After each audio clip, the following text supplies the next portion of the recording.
Ia, avem aici inventatorul anului 2019. Alimentăm cu combustibil de floarea soarelui.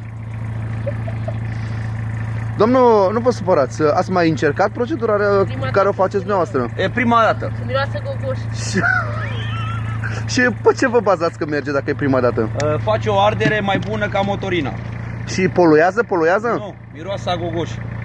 Doamna este șefa, ea v-a propus rețeta. Da. Deci este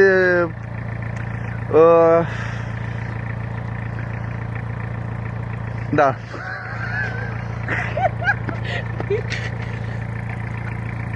A folosit la gogoș și acum folosim la mașină. Da.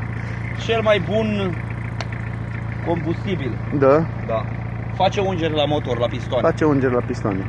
Dar miroase gogoș după mine. Du-te, mă. Serios. De unde v-a venit ideea? Cum ați inventat-o?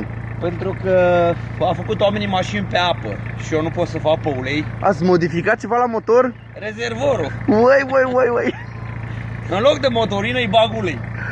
Da. Da, uitați. Ulei de floarea soarelui. Da, ulei de floarea soarelui. Rafinat. Ai intrat la rafinat. Da. Ax. Deci aici am băgat ulei de floarea soarelui. Ajunge numai, că e deja suficient. Deci merge foarte bine. Și cât consumă în raport cu motorina? Egal ca motorina. Egal?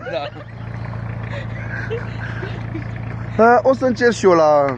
La mașina ta? Da, o să public asta în ziar. Da. Și totuși, dacă... Nu miroase ceva? Nu simți? Mi miroase pește prăjit. O să miroase și gogoș și apoi... Da? Aveți un buton acolo de reglat. Consumul de ulei. Da, e cu super. floarea soarelui. E bine. Gogoș, Deci se poate un reportaj la ziarul nostru, Sinteza Cum să nu? Zilei? Cum să nu? Bine, o să vă vizităm la domiciliu. Bineînțeles. Toate cele bune și unde se oprește să mă sunați. Bine.